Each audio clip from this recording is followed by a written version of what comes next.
अच्छा देखो, अब वो बोले कि अब देखो हमारे पास ना कुछ सेपरेशन ना वो मेथड्स होते हैं ना। हम्म। अब देखो उसके, जैसे कि यहाँ पे ये हमारे पास एक क्वेश्चन है। वो बोल रहे हैं कि भाई leaves from the tree contain a mixture of a colour pigment which are not soluble in water. Student was given two instruction to investigate the pigments in the leaves. Crush some leaves to extract the color pigments and use a liquid extract to find the number of color pigment in the leaves. यानी कि दो चीजें उसको instruction दी है investigate करने के लिए। जो पिगमेंट प्लांट में होता है और वो जो ग्रीन कलर का होता है। नहीं, कलर नहीं लिखा हुआ। ओ सॉरी, मैंने गलती से बोल दिया था। और वो वाटर में सॉल्युबल भी नहीं होता। सबसे पहले क्या करना है, crush some leaves to extract the colour pigment. और जो लिक्विड एक्सट्रैक्ट हमारे पास आ रहा है, use a liquid extract to find the number of colour pigment in the leaves. अब देखो वो क्या है, तुमने क्या किया, एक वही पेस्टल वगैरह कुछ भी लिया, उसमें लीव्स को ये क्रश किया, तो हमारे पास एक लिक्विड एक्सट्रैक्ट आ गया। अब लिक्विड एक्सट्रैक्ट में बहुत सारे पिगमेंट्स हैं। अब उनको on the basis of their colour अलग अलग करना है। ठीक है। तो क्रोमेटोग्राफी। ये चीज होती है क्रोमेटोग्राफी से। ठीक है। हम्म। Describe an experiment to carry out the instruction. A space has been left, this and this. अब देखो यहाँ पे क्या है, हम्म। आप वही क्रोमेटो ये ग्राफी जो है ना वो करोगे। सबसे पहले क्या करना है, crush the leaves with mortar and pastel. अब देखो यहाँ पर तुम्हारे पास एक पेपर है। अब यहाँ पे तो सारी चीजें लिखी हुई है, ये है स्टेप वन। तुम्हारे पास एक यहाँ पे पेपर है, पेपर के ऊपर सबसे पहले तुमने एक बेस जो है ना लाइन को बनानी है। तुमने सबसे पहले एक बेस लाइन यहाँ पे वो बना दी। यहाँ पर हमने ये मेंशन कर दिया, draw a base line with the pencil in the chromatography paper. ठीक है। हम्म। उसके बाद क्या वो करना है,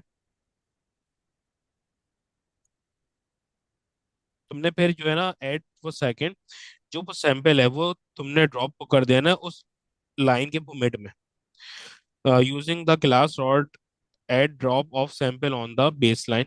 ठीक है। फिर थर्ड में क्या करना है, जो क्रोमेटोग्राफी का पेपर है उसको सॉल्वेंट में रख देना है। और तुमने इस बात का ध्यान रखना है कि जो वो है ना, जो लाइन है वो ऊपर ही ऊपर है उसको सॉल्वेंट से। Place the chromatography paper on the solvent ethanol below the base line. यानी कि जो इथेनॉल है वो बेस लाइन से नीचे ही रखना है। ठीक है। ये हो गया हमारा थर्ड। यहाँ पे तुम्हें को दिख रहा होगा, ये बेस लाइन से क्या है, वो नीचे है ना। ये मेरा हम्म। पूरा वो सॉल्वेंट है और ये बेस बेस। लाइन से वो नीचे है। ठीक है। फिर उसके उसके बाद क्या करना है, इसको थोड़ी देर के लिए आपने छोड़ देना है ताकि जो क्रोमेटोग्राफी का पेपर है वो इस सॉल्वेंट को एब्जॉर्ब करे। और ये वो सॉल्वेंट ऊपर को चले आए एब्जॉर्ब होते हुए। Leave it for a certain time. फिर क्या होगा, जैसे ये सॉल्वेंट जो है ना ऊपर की तरफ मूव करेगा, तो वो क्या करेगा, इसको ये एब्जॉर्ब करेगा। जो यहाँ पर हमने इसका जो एक वो सैंपल जो ड्रॉप को लगाया था इसका, ये जो लिक्विड एक्सट्रैक्ट था, और वो उसको इसके अपने साथ ऊपर को लेके जाएगा। और इसके जो कलर पिगमेंट्स होंगे उनको यहाँ पे ड्रॉप करता हुआ चले जाएगा, उनको अलग अलग वो कर देगा। ठीक है। Hmm. Colour spots start to appear on the chromatography paper. तो इनको हमने यहाँ पे अलग अलग कर लिया बस। सही।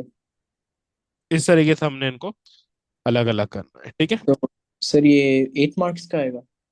ये 6 मार्क का है भाई, क्या हो गया।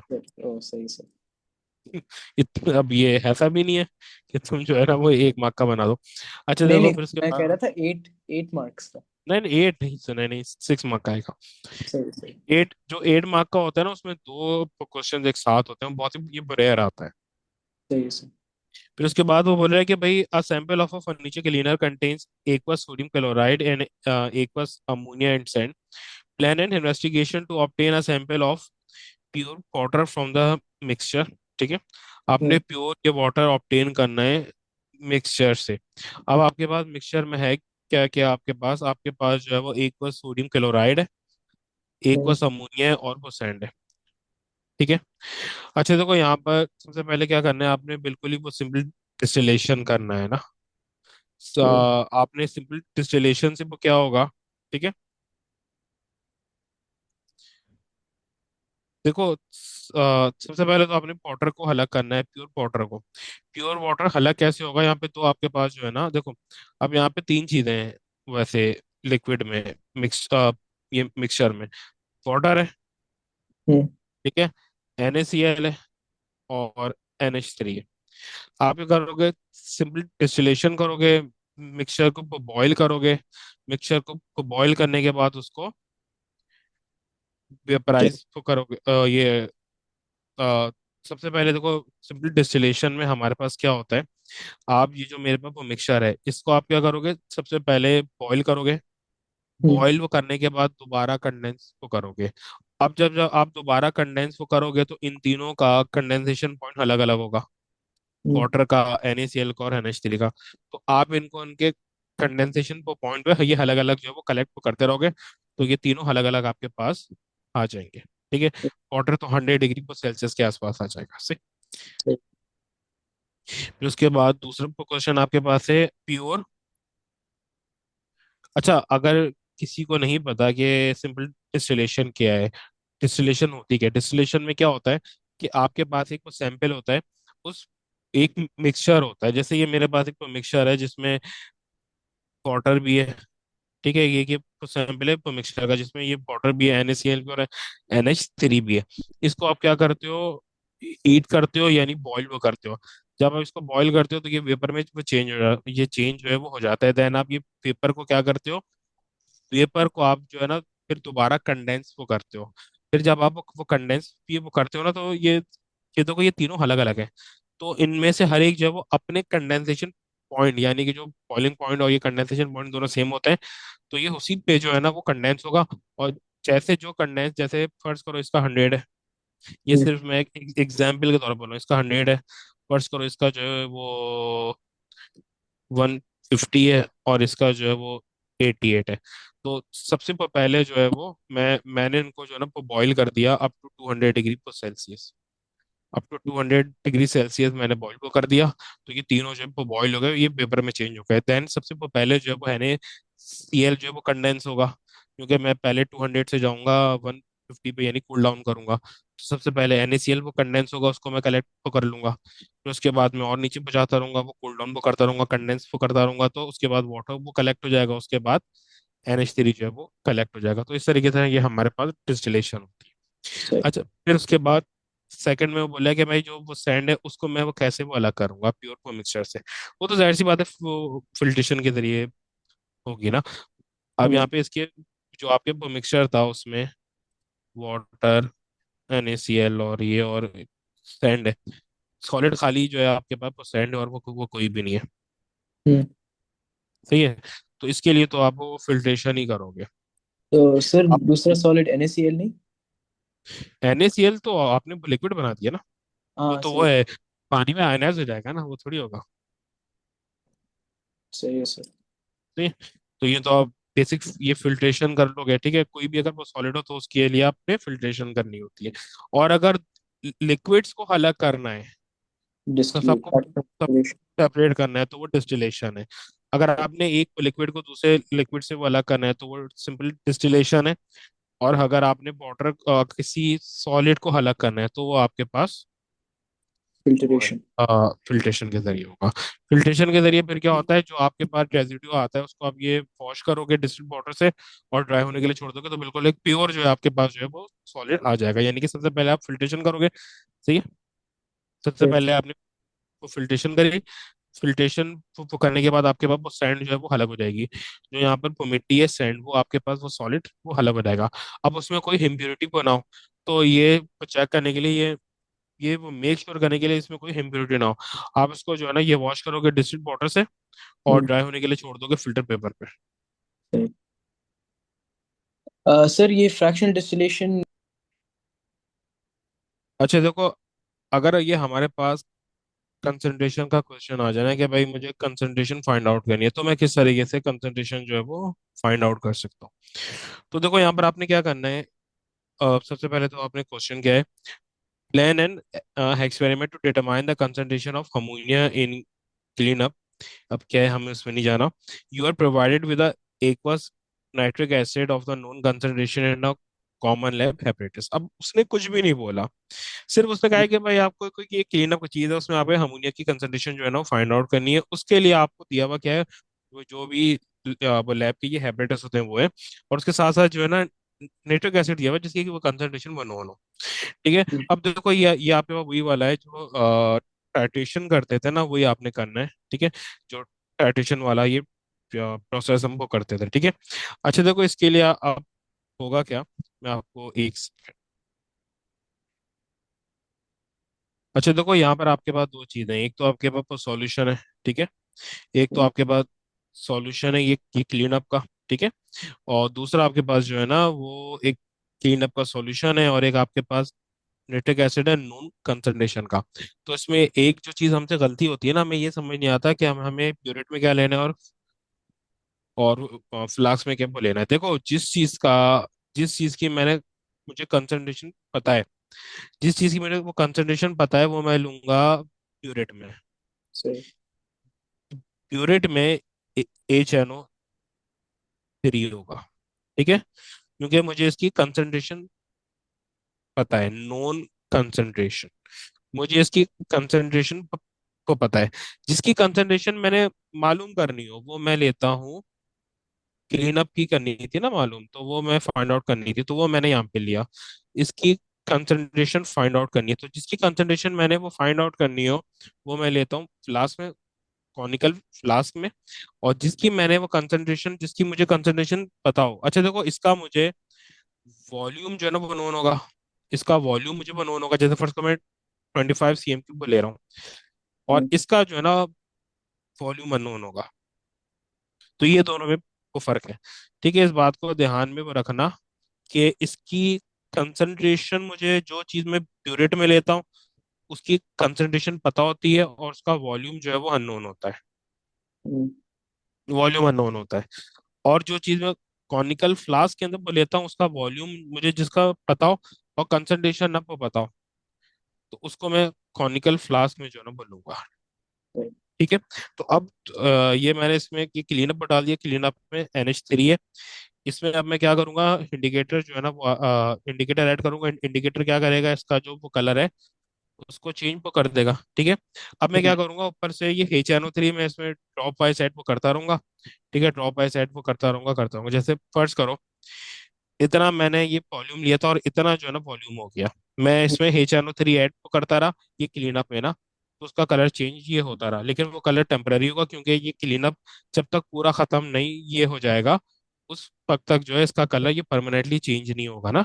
ठीक है, तो क्या होगा कि मैं ऊपर से HNO3 ऐड वो करता रहूंगा, HNO3 जो क्लीन अप में NH3 है उसके साथ रिएक्शन वो करता रहेगा और अमोनियम सॉल्ट बनाता रहेगा। अमोनियम सॉल्ट का वो कलर आएगा, और थोड़ी सी देर में दोबारा ये वैनिश हो जाएगा, क्योंकि ये क्लीन अप जो है अभी भी सॉल्यूशन में है, तो उसका कलर दोबारा से आ जाएगा। जब पूरे का पूरा की क्लीन अप जो है वो HNO3 के साथ रिएक्शन कर लेगा, तो फिर जो है ना मेरे पास अमोनियम सॉल्ट जो NH4NO3 वो बन रहा है उसका वो कलर आ जाएगा। सही। सही। और यहाँ पे मैं अपना रिएक्शन को रोक दूंगा। तो जैसे फर्स्ट करो इतना ही ये वॉल्यूम मैंने वो यूज किया है। अब अगर मैं यहाँ पे वो बोलूँ कि भाई इतना मेरे पास जो है ना इसका जो ये वॉल्यूम था, लेट से मैंने 25 cm³ लिया है, और इसका जो ये वॉल्यूम जहाँ पे यूज हुआ है वो जैसे कि फर्स्ट करो यूज हुआ है 19 cm³। अब मेरे पास इसका ये वॉल्यूम भी आ गया, कंसंट्रेशन भी है, क्लीन अप का ये वॉल्यूम तो मेरे पास था ही, और इसकी कंसंट्रेशन मैंने वो फाइंड आउट करनी है। तो मैं यहाँ पर मैं अप्लाई कर दूंगा C1V1 इजिकल्स टू C2 सही। B2। इसको मैं ले लूंगा HNO3 के लिए, इसको मैं ले लूंगा NH3 के लिए। तो यहाँ से मेरे पास NH3 की कंसंट्रेशन आ जाएगी। सही। तो यहाँ पर आपने इसको ये लिखना कैसे, add 25 cm³ of cleanup in a flask, add nitric acid to the purate, add indicator to the conical flask, start adding the acid to the flask until the indicator changes the color to the neutral, record the volume of acid used, then calculate the concentration, number of moles of ammonia will be equal to the number of moles of nitric acid। जब number of moles दोनों की equal होते हैं तभी जो है neutralisation होती है। और C1V1 is equal to C2 P2 यहाँ पे अप्लाई हो जाएगा, सेम वही मेथड जो मैंने ऊपर बताया अभी से। सही। अच्छा, ये था वो कंसंट्रेशन का। अगर यहाँ पे मेरे पास आ जाए कि भाई मुझे परसेंटेज करनी है वो फाइंड आउट, तो मैं क्या करूंगा? Copper oxide and carbon are both black solids. Copper two oxide react with dilute sulphuric acid to form a aqueous copper sulphate. जाहिर सी बात है, बेस और एसिड का रिएक्शन हो रहा है। Carbon doesn't react with sulfuric acid. You are given a mixture of copper 2 oxide and a carbon and a excess to dilute sulfuric acid. Plan to investigate the percentage of copper oxide in the mixture. हम्म। वो बोले कि भाई आपने आपको तीन चीजें जो है यहाँ पे गिवन है, ठीक है? क्या क्या चीजें आपके पास गिवन है? You are given with a mixture of copper 2 oxide carbon and excess to the dilute sulphuric acid. देखो यहाँ पे उसने कहा है कि भाई मिक्सचर है कॉपर टू ऑक्साइड का। ये बात देख लो, you are given with a mixture of copper oxide, यानी कि कॉपर ऑक्साइड का मिक्सचर है। इन तीनों का मिक्सचर नहीं है, ये गलती होती है, स्टूडेंट ये समझता है। यहाँ पे लिखा है ना, यू आर गिवन। सही है। मिक्सचर अच्छा ऑफ वैल्यू सही। Sulphuric acid. अब यहाँ एक सेकंड, एक, हाँ सही है। अब देखो यहाँ पर क्या है, अब ना वो बोला है कि भाई आपने, वो बोले कि प्लान एंड इन्वेस्टिगेशन टू। अब देखो यहाँ पर आपने क्या करना है। यहाँ पर आपने सबसे पहले जो है वो ये सल्फ्यूरिक एसिड आपके पास एक्सेस में गिवन है ना। अब यहाँ पे जो मिक्सचर है उसमें कॉपर टू ऑक्साइड और वो कार्बन है। सल्फ्यूरिक एसिड मिक्सचर में बनी है, वो तो रिएक्शन वो कर लेगा, ठीक है। अब इसमें से जो कार्बन है वो वाटर के साथ H2SO4 के साथ रिएक्शन नहीं करेगा, कॉपर सल्फेट रिएक्शन वो कर लेगा। तो यहाँ पर आपके पास क्या होगा? कॉपर ऑक्साइड, ऐसी बात है वो सॉलिड होता है। हम्म। आप क्या करोगे, एक स्पेसिफिक वेट को ले लोगे, ठीक है। वेट द मिक्सचर, मिक्सचर का स्पेसिफिक वेट आप वो ले लोगे, उसमें सल्फ्यूरिक एसिड ऐड कर लोगे, ठीक है। अब जाहिर सी बात है, ये आप किसी बीकर में कर रहे होगे, इसको आप ये बॉम्ब करोगे, हिस्ट्री को करोगे। जब आप करोगे तो अब जाहिर सी बात है, कॉपर ऑक्साइड H2SO4 से रिएक्शन कर लेगा। हम्म। कॉपर ऑक्साइड H2SO4 से रिएक्शन करेगा, किसी को ये याद नहीं क्या बन रहा है, तो फिर उसने यहाँ पर वो कहा हुआ है कि कॉपर सल्फेट बनता है, ठीक है। ये मैंने CaO लिख दिया, CuO के बदले CuO, और H2SO4 का रिएक्शन होगा, तो यहाँ पर आपके पास CuSO4 बन जाएगा और प्लस व्हाट। H2O आ जाएगा, ठीक है। अब CuSO4 तो आपके पास वो होता है, सॉलेबल होता है, ठीक है। तो अब यहाँ पर आपके पास जो है ना, उसने क्या बोला था, एक्सेस सल्फ्यूरिक एसिड मैंने वो डाला था, तो कॉपर ऑक्साइड तो पूरा वो कंज्यूम हो गया, और यहाँ पर आपके पास ये पूरा कंज्यूम हो गया, बच क्या गया H2SO4 और CuSO4। देखो अगर मेरे पास Cu अभी भी सॉल्यूशन में होता तो मैं रिएक्शन नहीं वो कर पाता, हम्म। ठीक है। अच्छा, ये एक बार याद रखना कि ये मिक्सर, मेरे ख्याल से मैंने ये बोल दिया था कि ये वो सॉलिड होता है, ये यहाँ पे लिखा हुआ है ये हेक्वस है ना, तो मेरे ख्याल से मेरे मुंह से गलती से ये निकल गया था कि ये सॉलिड होता है, ये हेक्वस है ना, कॉपर टू सल्फेट से। सही। हम्म। कॉपर ऑक्साइड को भी ये हेक्वस की तरह ही ट्रीट करना, ठीक है। अब मेरे पास जब यहाँ पर उसने कहा ना H2SO4 ये हेक्सेस है, तो यानी कॉपर ऑक्साइड पूरे का पूरा कंज्यूम हो जाएगा, मेरे पास एंड में सॉल्यूशन में क्या बचेगा, H2SO4 और CuSO4। अब अब और उसके साथ जाहिर सी बात है वो कार्बन भी है। कार्बन ने तो रिएक्ट किया ही नहीं है ना, हम्म। कार्बन तो बिल्कुल ही अनरिएक्टेड है, तो मेरे पास वो मिक्सचर आ गया। मिक्सचर वो किसका आया है? तीन चीजें, H2SO4, CuSO4 और वो कार्बन। अब मैं क्या करूंगा, इसको इन तीनों को इन तीनों को मैं वो फिल्टर करूंगा। जब मैं फिल्टर को करूंगा तो मेरे पास वो कार्बन अलग हो जाएगा, ठीक है। Hmm. Wash filter and wash and dry the residue carbon. ये फिल्टर पर वही चीज है जो हम उसमें करते थे, प्रेसिपिटेशन जो मेथड होता था इनसॉल्युबल सॉल्ट को अलग करने का, ये हम्म। उसका है, ठीक है। हम क्या करेंगे, जो मेरे पास ये मिक्सचर है इसमें सिर्फ वो कार्बन ऐसा है जो वो सॉलिड है ना, तो यहाँ पर हम क्या करेंगे, इसको अलग कर, इसको ये वो फिल्टर करेंगे, तो ये भी हमारे पास ये भी कि अलग हो जाएगा, और हमारे पास सॉलिड वो कार्बन आ जाएगा। अब जो सॉलिड कार्बन हमारे पास आए, उसको हम जो है वो डिस्टिल वाटर से वॉश करेंगे, ताकि जितनी भी इम्प्योरिटी है वो खत्म हो जाए। फिर उसके हम्म। बाद वो ड्राई होने के लिए छोड़ देंगे फिल्टर पेपर पे। सही। अब जो मास आया है, उसको जो हम ये कैलकुलेट कर लेंगे मेरे पास एंड में कितना मास वो कार्बन का आया है। अब जो हमने इनिशियल मास लिया था वो मिक्सर का, उसको जो आखिर में वो मास आया कार्बन का, उससे जो है वो सब्ट्रैक्ट कर देंगे, तो ये हमें पता चल जाएगा कि कार्बन का मास कितना आया है, ठीक है। सही। अब सही। जैसे फर्ज करो 20 ग्राम में आया, तो 20 ग्राम को 100 ग्राम से डिवाइड किया, मल्टीप्लाई बाय 100 कर दिया, तो ये हम्म। हमारे पास ये परसेंटेज आ गई 20। Percent carbon. सही। समझ सही। आ गए। जी सर। अच्छा देखो, इसी तरीके से अगर हमें मैक्सिमम जो मास है ना वो अगर तो फाइंड आउट करना है हमें, तो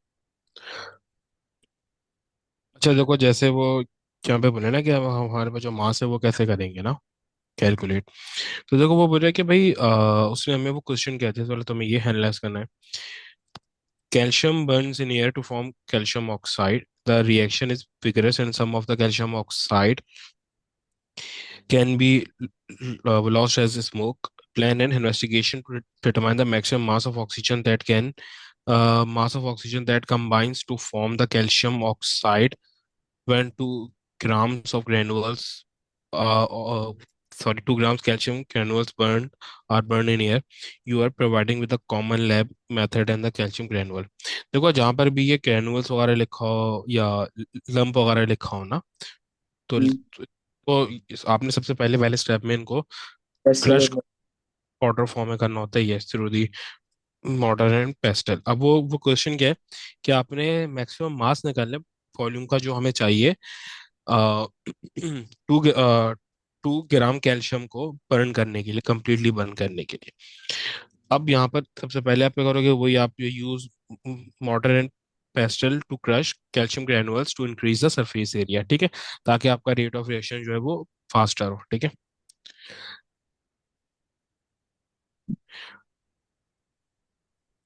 अच्छा तो देखो, फिर उसके बाद आपने वो क्या करना है, कोई भी आप पीकर लोगे कुछ अच्छा देखो, अब उसके बाद जो आपके पास, 1 मिनट।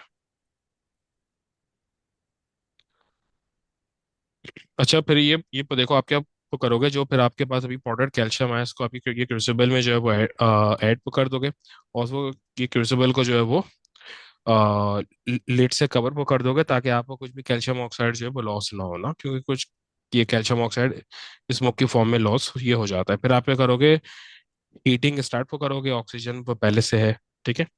तो हीटिंग स्टार्ट वो करोगे, start heating, calcium oxide is produce, ठीक है। फिर आप क्या करोगे, रिएक्शन को स्टॉप करोगे, और बैलेंस से वो देख लोगे कि भाई कैल्शियम ऑक्साइड का मास कितना वो आपके पास आया, सही। ठीक है। हाँ, अच्छा देखो, फिर उसके उसके बाद आप क्या करोगे, उसको अपना हीट को करते रहोगे, और टाइम टू टाइम जो है ना वो मास कैलकुलेट भी जो है ना वो करते रहोगे, ठीक है। और रीहीट आप उस वक्त तक जो है ना वो करते रहोगे जब तक आपके पास पूरे का पूरा कैल्शियम जो है वो खत्म नहीं किया हो जाता है, नहीं कैल्शियम जो है वो कैल्शियम कार्बोनेट में जो है ना कन्वर्ट नहीं वो हो जाता, सॉरी कैल्शियम ऑक्साइड में कन्वर्ट नहीं वो हो जाता। जैसे ही वो कैल्शियम ऑक्साइड में कन्वर्ट किया लिखा ना, then reheat until till constant mass and remeasure all the calcium converted to the calcium oxide. अच्छा ये आपको मेक श्योर वो कैसे होगा कि जो आप हीट कर रहे हो कैल्शियम को ना, तो पूरे का पूरा कैल्शियम जो है वो, यानी वो हो चुका है, रिएक्शन खत्म हो चुका है, तो वो पता कैसे चलेगा। भाई आप देखो, आप जहाँ पर आप इसको हीट करना स्टार्ट वो करोगे, आपका जो कैल्शियम है कैल्शियम ऑक्साइड में कन्वर्ट होना स्टार्ट हो जाएगा। आप जो है ना टाइम टू टाइम उसको उसका मास मेजर करते हुए रहोगे, या फिर आप उसको मेजरिंग बैलेंस के ऊपर ही जो है ना वो रख दो, आप उसको मेजर, बल्कि आप ये हीट करोगे तो उसके ऊपर वो कैसे ये रखोगे, ठीक है। तो क्या होगा कि आप उसको जो है ना ये हीट करोगे, कैल्शियम ऑक्साइड प्रोड्यूस जो है ना ये प्रोड्यूस होना स्टार्ट ये हो जाएगा, नहीं कैल्शियम आपका कैल्शियम ऑक्साइड में कन्वर्ट होना स्टार्ट ये हो जाएगा। फिर ये थोड़ा टाइम ये देने के बाद आप हीट को जब रोकोगे, जो आप हीट कर रहे हो उसको आपको ये रोकोगे, और कैल्शियम ऑक्साइड का वो मास जो है ना मेजर वो कर दोगे। फिर वो मास मेजर वो करने के बाद, जैसे फर्स्ट करो आपके पास 0.8 ग्राम कैल्शियम ऑक्साइड जो है ना प्रोड्यूस हो गया, ठीक है। फिर आपने क्या किया, दोबारा जो है ना उसको रीहीट करना स्टार्ट को कर दिया, ठीक है। ये वाला था ना कि stop the reaction and use the parents to measure the calcium oxide mass.